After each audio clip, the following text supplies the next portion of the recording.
ونصلی علی رسولہ الکریم اما بعد فاعوذ باللہ من الشیطان الرجیم بسم اللہ الرحمن الرحیم۔ ناظرین محترم، السلام علیکم ورحمۃ اللہ وبرکاتہ۔ ناظرین، آج کا جو ہمارا موضوع ہے، آج کا ہمارا ٹاپک ہے امام حسین علیہ السلام، کیونکہ کربلا کا مہینہ ہے، کیا کہتے ہیں، محرم کا مہینہ ہے، کربلا کی یادیں آ رہی ہیں سب لوگوں کو جو امام حسین علیہ السلام سے محبت کرتے ہیں۔ اسی محبت کے سلسلے میں آج گناہ گار سے بندہ آپ کے سامنے کچھ عرض کروں گا۔ دعا کریں کہ اللہ تبارک و تعالی ہم سب کو امام علی مقام حضرت امام حسین علیہ السلام کے محبین میں رکھے، اور جب ہمیں موت آئے تو امام علی مقام کی غلامی میں آئے۔ ناظرین محترم، امام حسین علیہ السلام نے دین کی بچاؤ کے لیے بہت کچھ کیا، اپنی جانیں بے دی دیں، اپنے بچوں کی، اپنے گھر والوں کی، اپنے اہل و عیال کی، اپنے تمام دوستوں کی، جو آپ کے تمام ساتھی تھے، انہوں نے سب نے مل کر کربلا میں اسلام کو زندہ کیا۔ کہتے ہیں نا، قتل حسین اصل میں مرگ یزید ہے، اسلام زندہ ہوتا ہے ہر کربلا کے بعد۔ سبحان اللہ۔ اسلام کربلا کی تاریخ کے بعد زندہ ہوتا ہے۔ امام علی مقام بچپن میں تھے تو میرے اور آپ کے کریم آقا علیہ السلام نماز پڑھ رہے تھے، سجدے میں تھے، تو امام علی مقام حضور علیہ السلام کے کندھوں پر بیٹھ گئے۔ جب کندھوں پر بیٹھے، اس سے مختصر کرتا ہوں، آپ کو پتہ ہے، جب آپ نے نماز کو فارغ کیا تو نبی کریم صلی اللہ علیہ وآلہ وسلم حضرت امام علی مقام کو یہ فرمانے لگے کہ اے حسین، تیرے کندھوں پر بیٹھنے کی وجہ سے میں نے 72 مرتبہ تسبیح پڑھی ہے، یعنی سبحان ربی الاعلیٰ 72 دفعہ پڑھا ہے۔ تو امام علی مقام نے فرمایا، اے میرے نانا جان، گھبرائیے مت، اگر آپ نے 72 مرتبہ تسبیح پڑھی ہے تو انشاءاللہ تمہارا نواسہ، تمہارا غلام کربلا میں 72 جانیں دے کر اسلام کو زندہ کرے گا۔ سبحان اللہ۔ سبحان اللہ۔ تو امام علی مقام نے اپنے وعدے کو پورا کر دیا۔ امام علی مقام رضی اللہ تعالی علیہ مجمعین نے اور آپ کے ساتھیوں نے اتنی وفا کی، ان میں سے آپ کے ایک ساتھی حضرت حر کا واقعہ آپ کے سامنے عرض کرتا ہوں۔ اس کو ادھر کر کے امام علی مقام کے غلام، امام علی مقام کے ساتھی حضرت حر پہلے یزید کے حصے میں تھے، یعنی یزید کی پارٹی میں تھے، یزید کے ساتھ تھے۔ امام علی مقام جب کوفہ پہنچنے والے تھے تو آپ کے ساتھیوں نے عرض کی کہ اے امام، ہمیں کچھ چیزیں دکھائی دے رہی ہیں، پتہ نہیں وہ کیا ہے۔ تو جب غور سے دیکھا گیا تو امام علی مقام رضی اللہ تعالی علیہ مجمعین نے فرمایا، جو چیزیں نظر آ رہی ہیں مجھے لگتا ہے وہ گھوڑے ہیں، وہ گھوڑوں کی جو دھول ہے وہ ہمیں نظر آ رہی ہے۔ تو لوگوں نے کہا واقعی وہ گھوڑے ہیں جو بھاگے آ رہے ہیں ہماری طرف۔ تو امام علی مقام نے کے سامنے جب حر آئے تو انہوں نے کہا، ہم آپ کو یہ مشورہ دیتے ہیں کہ آپ پیچھے چلے جاؤ۔ تو امام علی مقام علیہ اجمعین نے رضی اللہ تعالیٰ علیہم، آپ نے فرمایا کہ پیچھے جانے کے مشورے دیتے ہیں وہ بھی علی کے بیٹے کو دیتے ہو۔ سبحان اللہ۔ سبحان اللہ۔ تو امام علی مقام رضی اللہ تعالیٰ علیہ اجمعین اور آپ کے تمام صحابہ رضی اللہ تعالیٰ علیہ، اور سب نے مل کر، حر نے کہا، آپ نے سب اپنے غلاموں کو، سب ساتھیوں کو کہا کہ ان کی سواریوں کو اور ان کو پانی پلا دو۔ پانی پلایا گیا، پانی پلا دیا گیا۔ جب رات ہوئی تو آپ نے حضرت حر سے فرمایا کہ اے حر، تم نماز اکیلے پڑھو گے کہ میرے ساتھ پڑھو گے؟ تو امام علی مقام کے اس فکرے نے حر کی سوچ کو سوچنے پر مجبور کر دیا۔ حر نے سوچا، نمازیں تو مجھے اور بھی مل جائیں گی، لیکن پتہ نہیں، نمازیں تو ملیں گی، پتہ نہیں ایسا امام ملے کہ نہ ملے۔ سبحان اللہ۔ یہ نمازیں تو مجھے اور بھی مل جائیں گی، پتہ نہیں ایسا امام ملتا ہے یا نہیں ملتا۔ تو جب حضرت حر نے امام علی مقام کے پیچھے نماز پڑھی، نماز پڑھ کے جب فارغ ہوئے، حر چلا گیا۔ جب صبح و جنگ کا وقت ہوا تو امام علی مقام سوچ میں پڑ گئے دیکھ رہے تھے. آپ نے سوچا کہ ایک طرف جنت ہے اور ایک طرف جہنم ہے، میں کس کی طرف جاؤں؟ جنت امام علی مقام کی طرف ہے، جہنم یزید کی طرف ہے، کس طرف جاؤں؟ تو امام علی مقام اس سوچ میں پڑ گئے. اپنے بیٹے کو بلایا، اپنے غلام کو بلایا، اپنے ساتھی کو بلایا اور ان کو حکم دیا حضرت حر نے کہ ایک طرف جہنم ہے اور پھر ایک طرف جنت ہے. میں اس معاملے پر اٹک گیا ہوں، کیا جنت میں جاؤں یا جہنم میں جاؤں، کیا کرنا چاہیے؟ تو سب لوگوں نے کہا اے حر، جنت میں جانا چاہیے، جہنم میں کون جاتا ہے؟ تو امام علی مقام کے غلام حر نے انہوں سے کہا اگر جنت میں جانا ہے تو امام کا ساتھ دیں، امام علی مقام کا ساتھ دیں، امام حسین علیہ السلام کا ساتھ دیں. تو سب مل کر حضرت امام حسین علیہ السلام کی طرف روانہ ہو گئے. راستے میں یزیدی بھی ملے لیکن انہوں نے ٹال مٹول کیا، گزر گئے. جب آگے پہنچے آنکھوں پر پٹی باندھی. حور نے اپنے بیٹے سے کہا کہ جب میں حسین سامنے آیا تو مجھے بتانا. اللہ اکبر کی صدا بلند ہوئی. حضرت حر نے پوچھا کہ کون آیا ہے؟ تو حضرت حر کے بیٹے نے کہا کہ حضرت امام قاسم سامنے آئے ہیں. انہوں نے کہا چلو کوئی بات نہیں، چلتے ہیں. جب آگے چلے تو پھر اللہ اکبر کی صدا بلند ہوئی. کون آیا ہے؟ تو کہا گیا کہ حضرت عباس سامنے آئے ہیں. حضرت عباس کی کیا شان ہے، سبحان اللہ. اور قیامت تک جس کو بھی وفا کا حصہ ملے گا حضرت عباس کی وفا میں سے حصہ ملے گا. نعرہ تکبیر، اللہ اکبر. حضرت عباس کی وفا اتنی ہے کہ حضرت عباس نے اپنے بازو قلم کروا دیے، سب کچھ قربان کروا دیا امام علی مقام کی غلامی پر. حضرت عباس جب نہر فرات پر پہنچے، مشکیزے میں پانی بھر رہے تھے، دل تو چاہا پانی پئیں، پانی پینے والے تھے، لیکن کہا نہیں عباس تیری غلامی میں فرق آ جائے گا، تیرا امام حسین ابھی تک پیاسا ہے، تو پانی نہیں پی سکتا. تو امام علی مقام کے غلام حضرت عباس نے پانی نہیں پیا، اپنی جان قربان کر دی حسین کے نام پر. ہمیں بھی چاہیے جب حسین کا نام آ جائے، جان تو ہم قربان نہیں کر سکتے، اتنا ایمان ہمارا کمزور ہو چکے ہیں.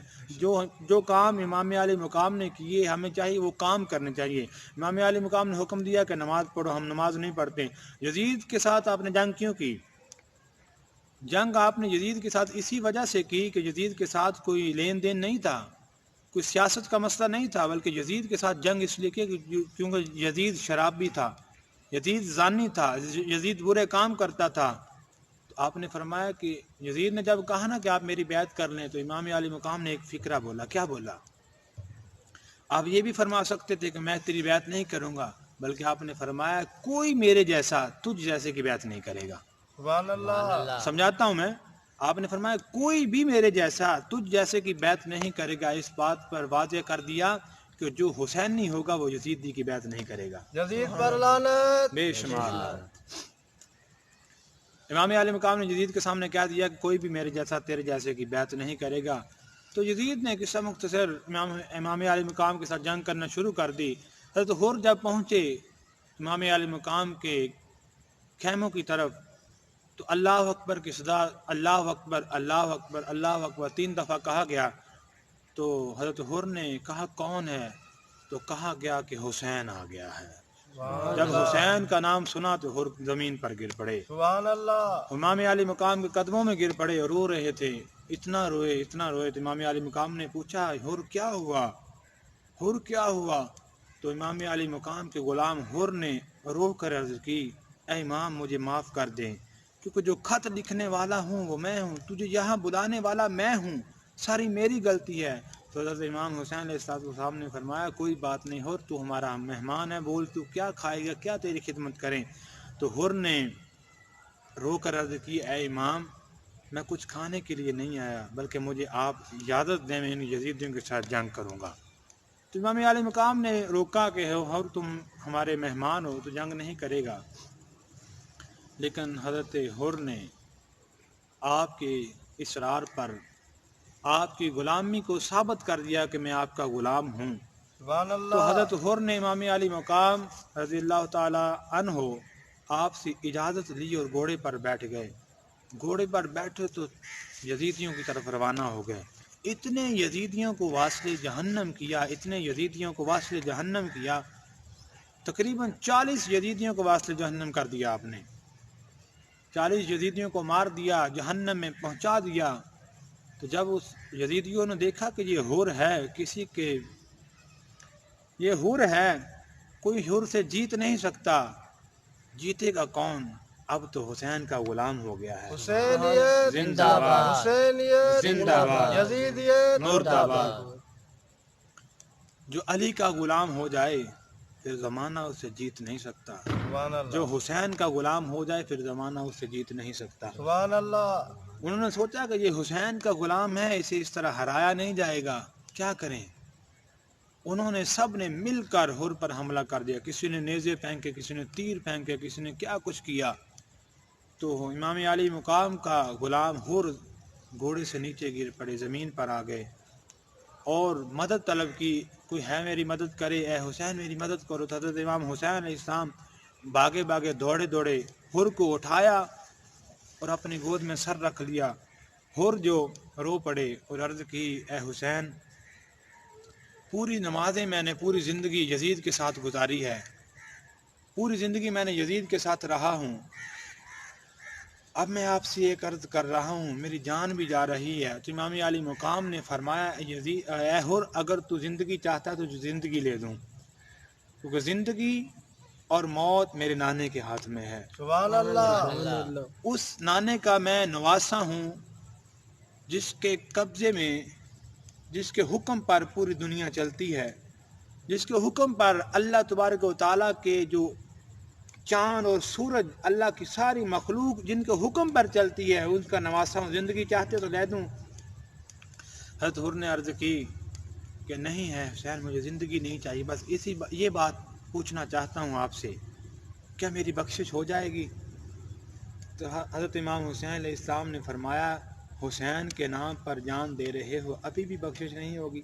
سبحان اللہ تو حضرت حر نے، آنکھوں میں آنسو تھے، یہاں پر ماتھے پر جو نیزہ لگا خون بہہ رہا تھا، خون نہیں رک رہا۔ تو امام علی مقام نے فرمایا، اے حر پریشان مت ہو، حسین چیز دکھا کر سودا کرتا ہے، وہ دیکھ جب تیری روح پرواز کرے گی تو سیدھا جنت میں جائے گا، سبحان اللہ وہ دیکھ سامنے تیرے جنت ہے، تجھے لینے کے لیے میرے نانا جان خود آئے ہیں، تو جب اس دنیا سے جائے گا سیدھا جنت میں جائے گا۔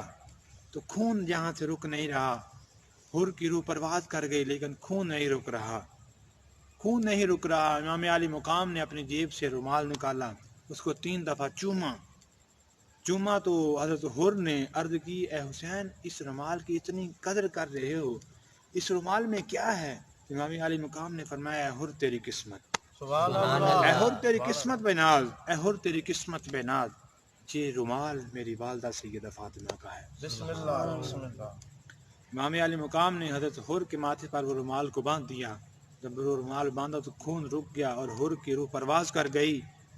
اور کچھ وقت بعد